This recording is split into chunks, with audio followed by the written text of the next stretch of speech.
everyone for hopping on. I know that we're all in a new world, but Erin and I just did one of these an hour ago with another group, and it went really, really well. It was so cool to have people from, all over the region outside of Texas hop on, and we're going to divide it up. So I'm going to kick us off, and then Erin is going to slide right in the middle section, and then I'll kind of wrap us up. We'll try to keep it right at an hour, but just raise your hand or jump in or chat if you have any questions. There's going to be a lot of information with links afterwards, so we'll make a point to get everybody's information from Julia, or have Julia send you the presentation with the links. So without further ado, we're going to dive right in. Let's see why it's not letting me.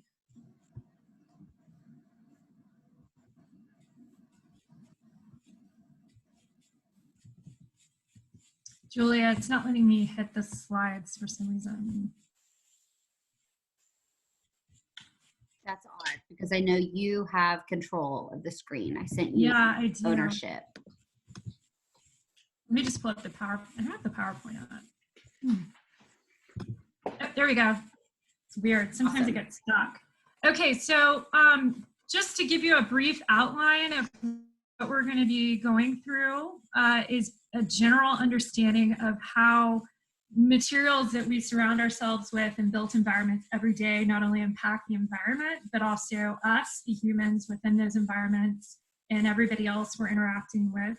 Understanding the EPA's reach and outlining their role, but also some of the limitations that they face through government restrictions and regulations when it comes to evaluating chemicals of concern, as well as either restricting or preventing those from being made legal. So we'll be going through all of that, and then we'll also be highlighting key chemicals of concern in the furniture industry, as well as great alternatives to ones that you can absolutely just avoid, prevent, and say no to. And then we'll be kind of wrapping things up and talking about how to incorporate healthy materials into other governing bodies such as LEED, WELL, and LBC for your projects. So we hope that this is a really valuable presentation for you and gives you the tools and the platform, as well as the power as design professionals to start making a really concerted effort to regulate our industry, which is happening now. So before we dive into the nuts and bolts, this actually should be 100% right now of our time that we spend indoors, surrounded by manufactured goods. It was, more on the 90s side up until a week ago, but definitely as we're all in our houses now, surrounded by a lot of different products, which we may or may not be aware of, that are off-gassing, touching our skin, coming into contact with us, either directly or indirectly. All of this is affecting our health.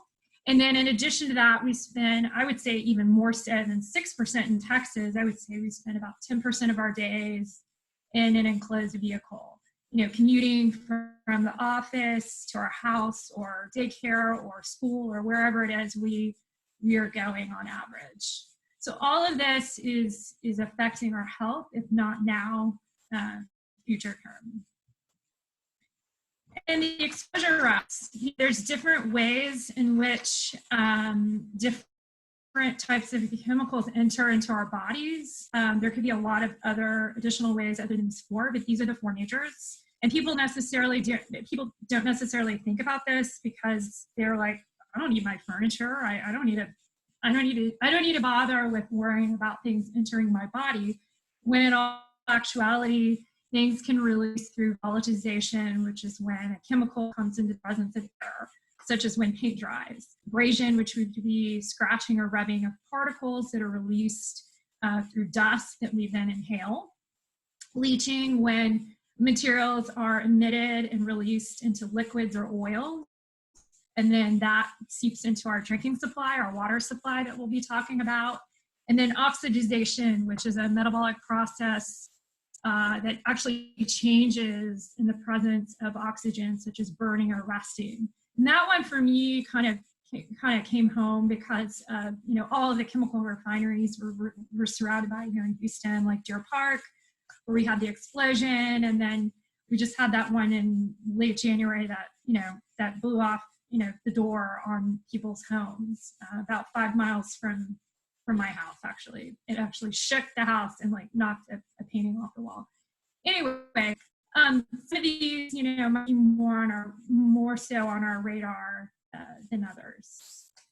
And then how do these chemicals actually get into our bodies? Well, there's these, major direct exposure routes, such as inhalation. I think that's a no-brainer. Substances that we breathe in that enter through our lungs.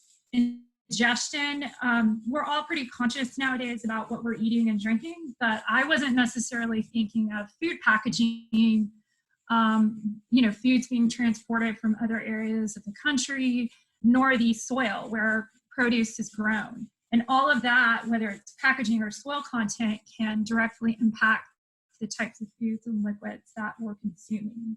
And then dermal absorption, this is another one that I think is more so now than ever on people's radars due to the fact that cosmetics nowadays, non-tox, things of that nature are very much forefront and center. I certainly read all the labels now on anything, whether it's makeup, soaps, shampoos, deodorant. I try to be really conscious about what I'm applying to my skin, and so that I can be, more informed, aware, and healthy.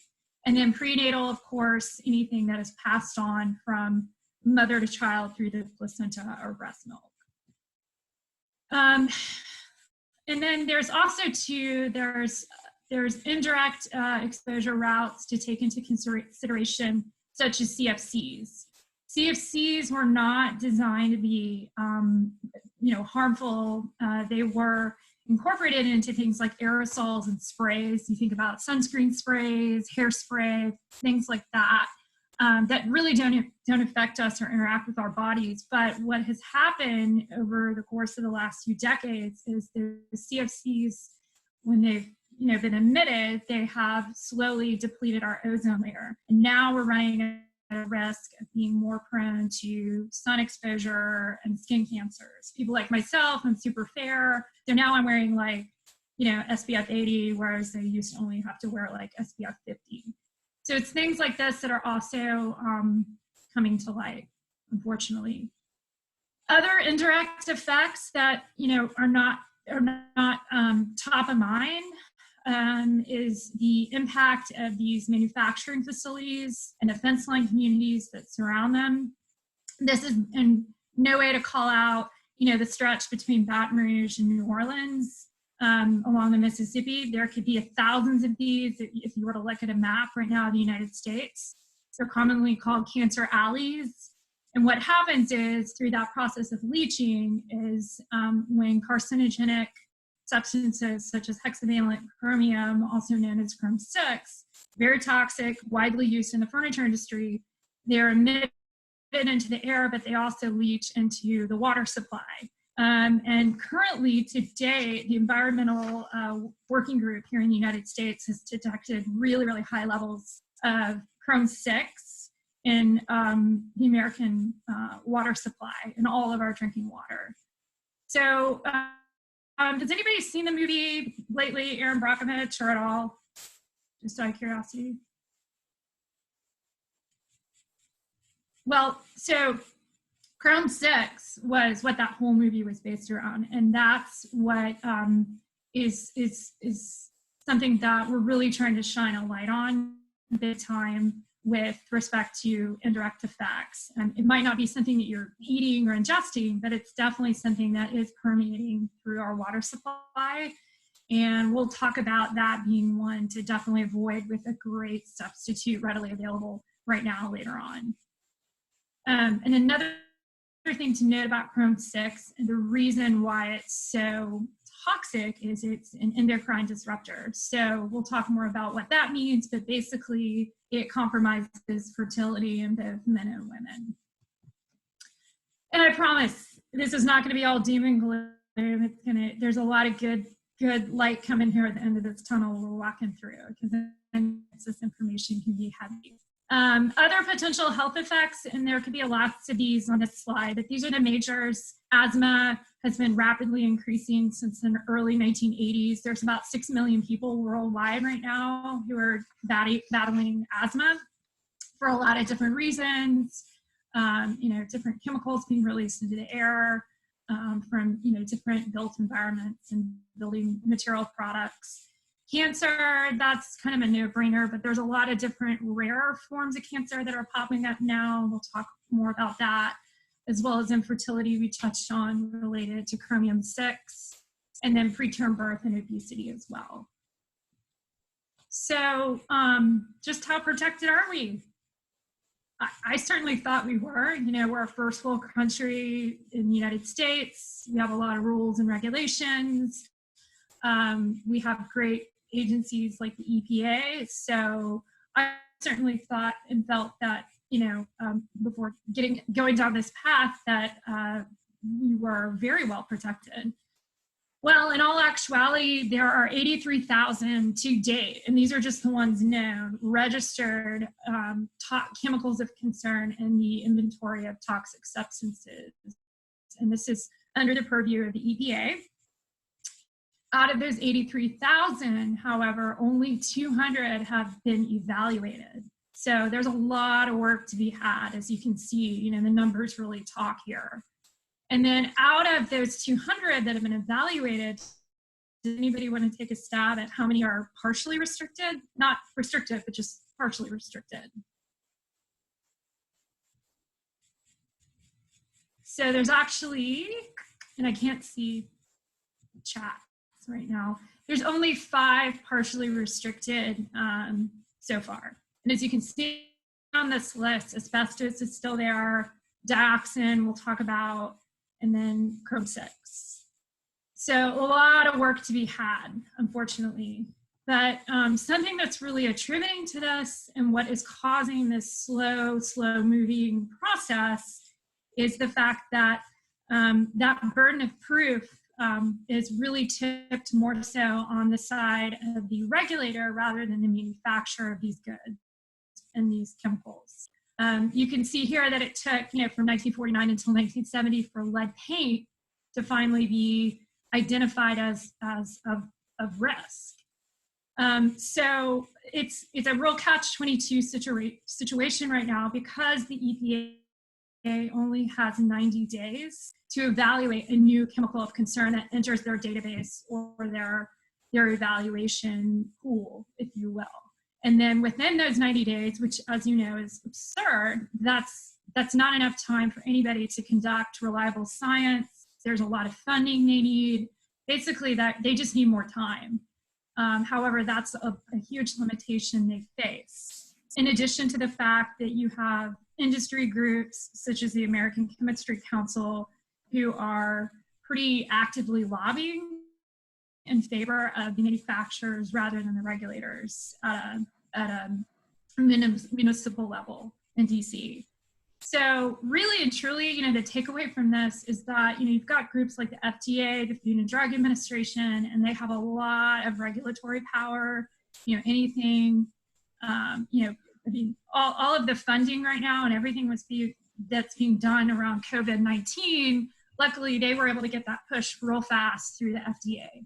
I wish the same would be true for this, but it's not.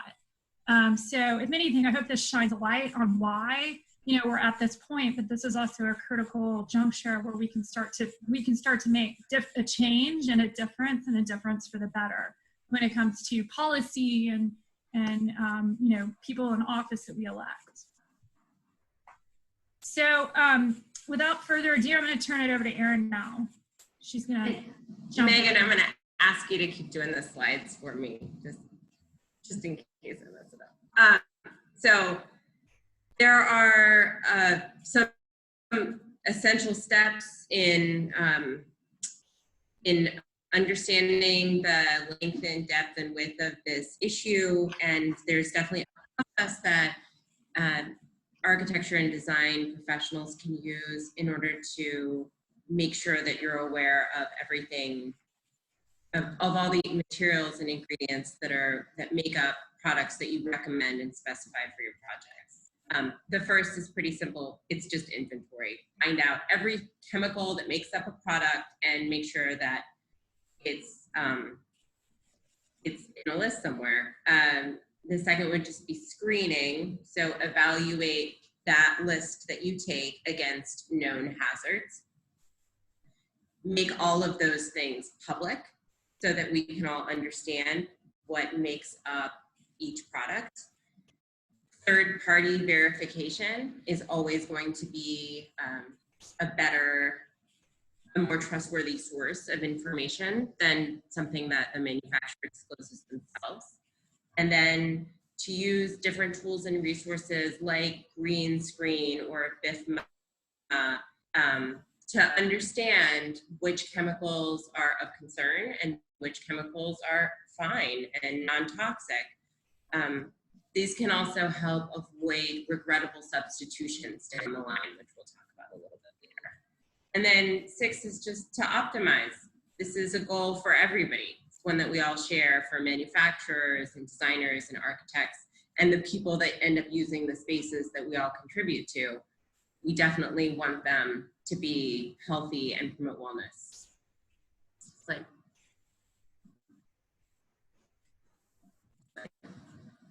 Thank you. So I'm going to walk through the process that we as a company took in order on this journey of materials transparency. But before I dive in, I just want to touch on some of the reasons why transparency is so important. So first of all, it allows people to make informed decisions when you're buying or specifying, making recommendations, or talking as a subject matter expert for any kind of product. It also encourages manufacturers and incentivizes them to improve products long term. And then if we know what's in things, we can gather data and analyze it to long-term research about benefits and impacts of specific chemicals. So, so what is in a product? It's pretty simple. It sounds pretty simple. We did a deep dive in order to understand what the ingredients were that made up every product that is manufactured by us. And it sounds easy, but it wasn't. It actually took 2 full years. It involved a ton of different difficult conversations with suppliers and vendors. And full disclosure, those conversations didn't all go the way that we had hoped they would go. We found things that we needed to change. We parted ways with some of our suppliers over those things. And it's definitely not an easy process. I don't want to lie and say that it is. But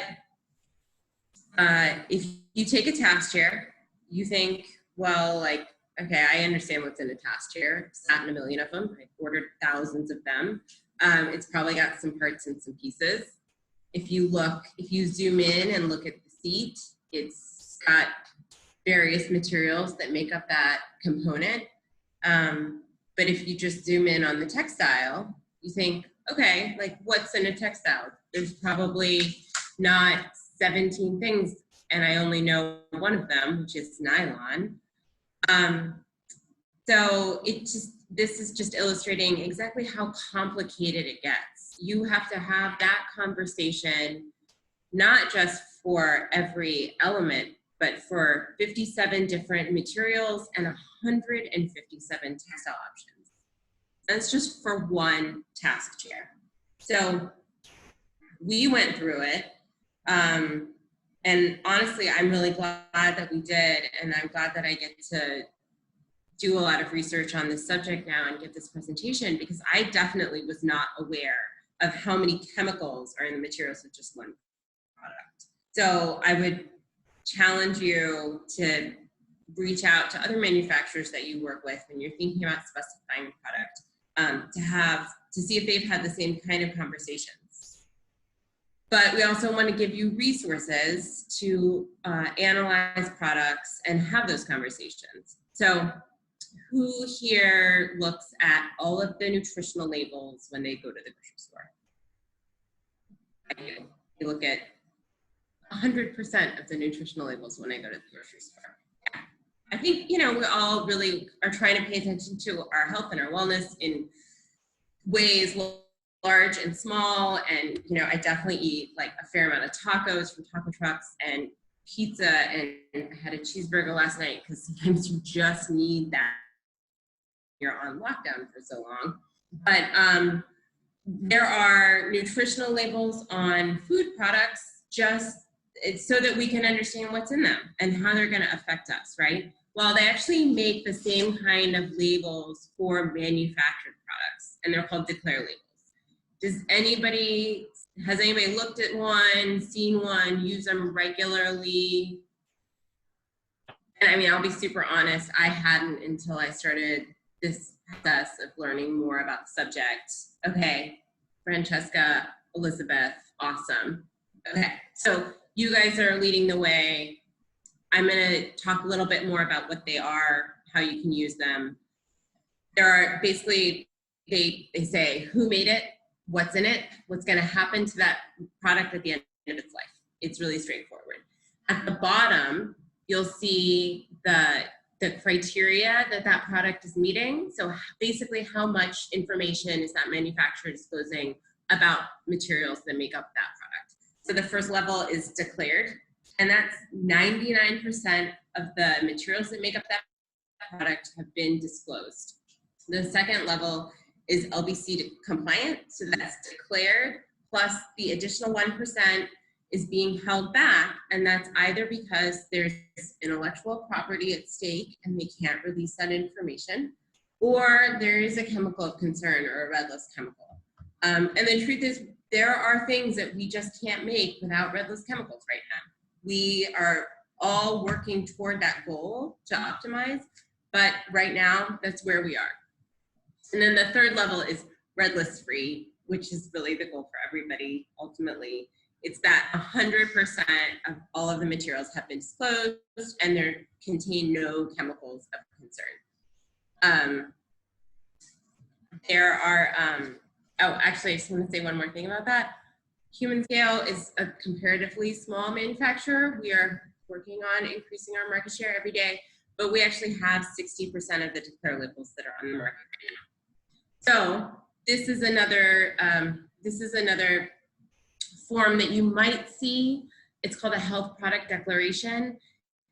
HPDs are very much geared toward toxicologists, and scientists, and researchers. I am none of those things, but this is the really intense research and deep dive that companies have to sponsor in order to get a declare label. So this is definitely the science-facing version, and it's unlikely that we would ever need to look at this, but in case you ever come across one, they are, this is the first step, and this will contain every molecule of information you could ever need about that product.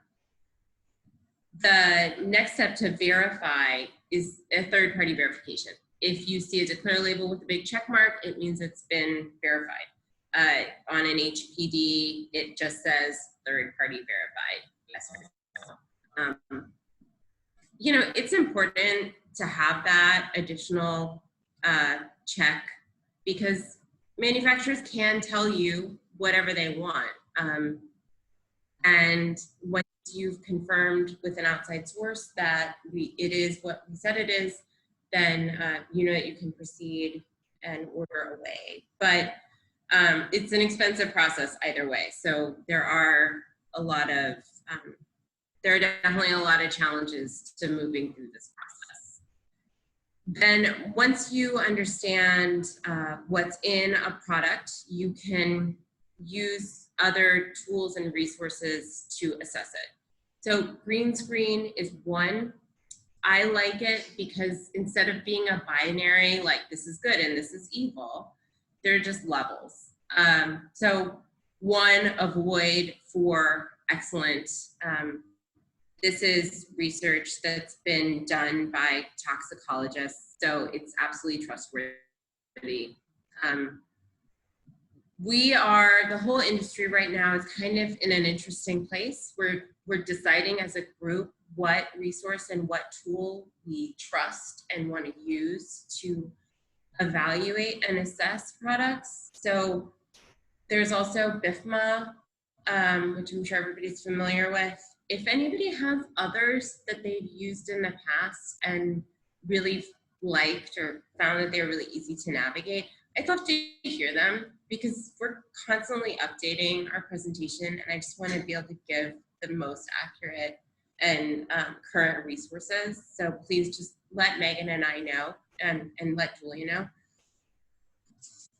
So the last step, so one of the reasons why you want to assess and screen against known lists of chemicals is because you want to avoid regrettable substitution. So I'm sorry, I'm going to tell a personal story really quickly. I apparently have been dehydrated most of my life. This was pointed out to me about 7 months ago by a man who spends a lot of time with me and noticed that I never drank any water. A lot of coffee, a lot of LaCroix, but no actual water. So I took myself to Target, like we all do, stared at a wall of water bottles, and you know, picked one. I was after one, a pretty color. My eyes are blue. I thought blue would, you know, help me out with the, you know, just give me a little extra zhuzh when I needed it. And I was looking at all the labels, and I saw, well, this is BPA free. I was like, what is BPA? I don't want BPA. I definitely do not want the BPA in my water bottle. So I bought one Camelback with a little magnet in the lid so I can't lose it, and I really like it. And I didn't know at the time that, sure, my water bottle doesn't have BPA, but they replaced it with BPS and BPF, which are just as harmful and almost exactly the same. So when we use screening tools, we can avoid substituting one bad chemical for another. And honestly, we should all be moving to glass water bottles and metal water bottles like Yeti, which I think everybody in Texas is already on that train. But I also want to point back to the precautionary principle that Megan was talking about. You know, if the EPA only has 90 days to determine whether a chemical is of concern or not, then it doesn't really seem like they have enough time to avoid these kinds of substitutions. So if the manufacturer is responsible for evaluating those chemicals of concern, and the onus is on them to make sure that they're not doing harm with the materials that make up their products, then we can ensure that this type of scenario is avoided and that I didn't have to go buy an extra water bottle. So really, obviously, the goal for all of us, everybody here, everybody that's involved in the industry, is to encourage health and wellness and beauty and productivity in the spaces that we contribute to. So really, we want to optimize all the products that we specify and use every day.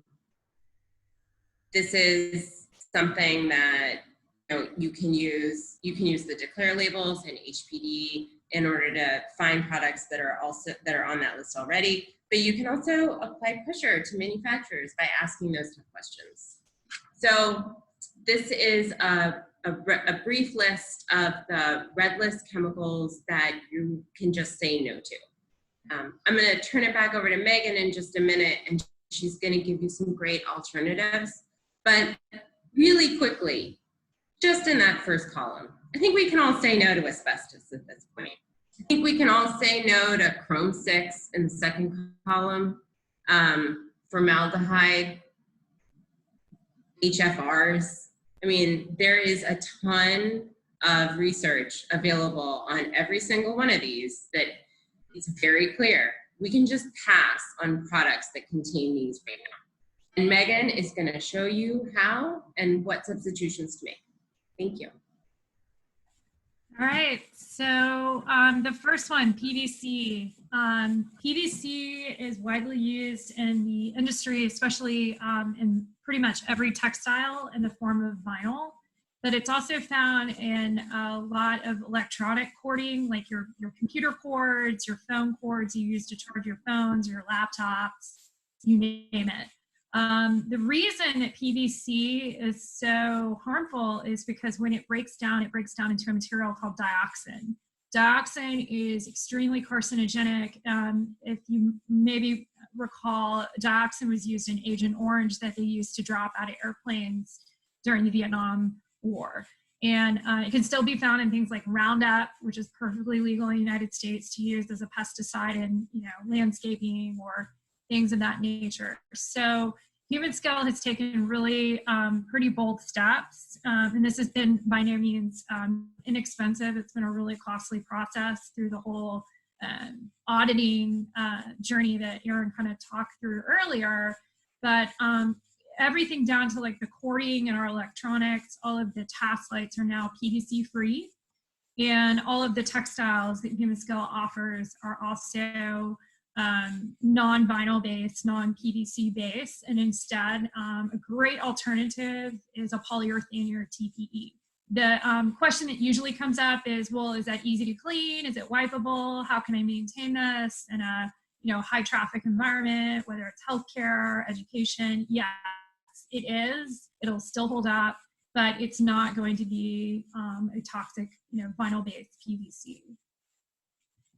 Another one that I think we've stressed pretty well at this point is Chrome 6. Chrome 6 is, again, widely used in the furniture industry. Anything that's shiny on a chair or a table, you think about old chrome cars, that's all chromium 6.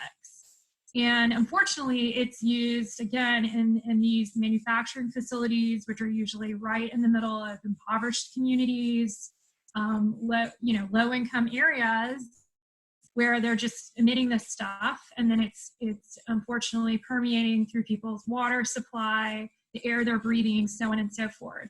A great alternative to Chrome 6 would be either Chrome 3 or polished aluminum. Chrome 3, which Humanscale now uses exclusively in the industry, is it's actually a naturally occurring element. It has that kind of bluish hue to it. Really attractive, still very aesthetically pleasing, but it's a naturally occurring element. You can actually take chromium supplements, so it's a fantastic alternative. However, the only drawback is it's double the cost of Chrome 6. So manufacturers right now are very resistant to this because because of the cost they will have to incur and then pass on to their customers and their consumers. But you definitely can use Chrome 3, and it's available. As well as formaldehyde. Formaldehyde it's been around forever. I mean, it's an embalming agent. It's found in pretty much every top panel desking product. Again, because it's cheap, it's available, low cost. Certain manufacturers will disclose, oh, well, we've tested it, in this chamber, it's an off gas. Well, yeah, it has an off gas because screws weren't drilled through it. The minute you drill those screws through any of formaldehyde top or surface, that's when the off-gassing will occur. And that's where, people in these spaces are at risk because we don't really know how to measure or test how long that off-gassing will happen. So there are ways, and there are options. You can use alternatives like an MDI or a soy-based resin. Humanscale offers all of our tops are formaldehyde free. A lot of times their clients, they don't necessarily care or it doesn't matter to them, but we make that known. And you can always, again, just ask and see what people have to say. It should also be shared on the website. There are certain manufacturers out there that have had to disclose, this contains formaldehyde versus others that won't. It's all up to them because it's proprietary and it's perfectly legal. So until you ask, you don't really know. PFCs, as they're known, are pretty much in every textile in the industry, and they are known as stain-resistant coatings, which are awesome. I used to think they were awesome because, you know, you spill something like mustard or ketchup or whatever on your shirt or your chair, and you think, cool, this is just gonna like wipe right off, easy breezy. Well, Humanscale was using stain-resistant coatings for a long time, like everybody else, because they thought, you know, that this was the best stuff ever, when in all actuality they contain it's a chemical compound called C6 or C8, and unfortunately they're very harmful, but also they wear off in about, you know, 4 or 5 months. So it really defeats the purpose when you're paying for something that isn't going to last.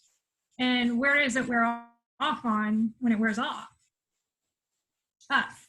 Yeah, us. And then we take that home with us. We wash our clothing. You know, it goes into our water supply, and on and on and on. So this is definitely an easy one that you can just strike right off the list and say, I don't need it because it's not necessary. It doesn't last. And I don't want it on me, and I don't want it in my house touching, you know, my pets and my loved ones. The same goes for HFRs, also known as halogenated flame retardants. These for years have been used in everything from foam to cushions, pillows, you name it, electronics. And HFRs were pushed for a long time by Cal 133. State of California, it's a regulatory measure. It also applied to Boston, where I used to work.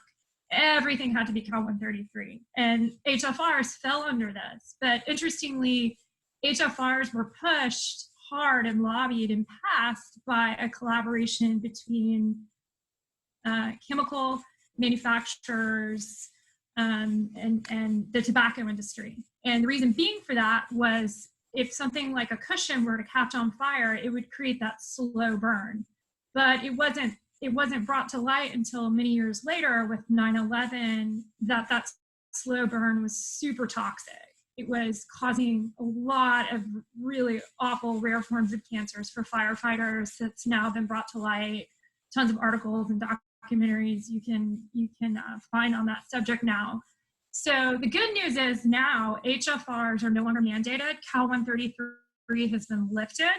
So they're no longer required. So this is a really good sign that change is possible and it's happening, but it is obviously it's a slow burn process, no pun intended. So this is a happy story. So that this has been a lot of information in terms of, you know, everything we've been outlining, but for those of you that aren't using this already, this is a great tool called Mindful Materials. It's an online library, it's free, available for anybody to access. And it was originated by HKS in Dallas and then created or termed Mindful Materials in 2015. And it's a great way to centralize and track all of this information. So for example, if you as a design professional want to look up a particular product, it will give you the information, but it will not only give you the information, it'll share if anything is up for expiration, past expired. So the quality of the data is really well maintained, and it's just a great centralized tool and resource that anybody can access. So I encourage you to check it out if you're not already using it already.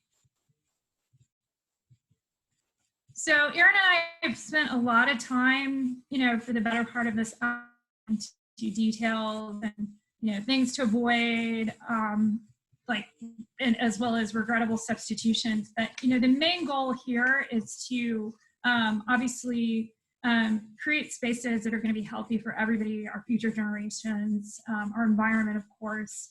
But this also should become standard practice, you know, and this is hopefully a starting point for all of us to really make a change and a difference in going forward.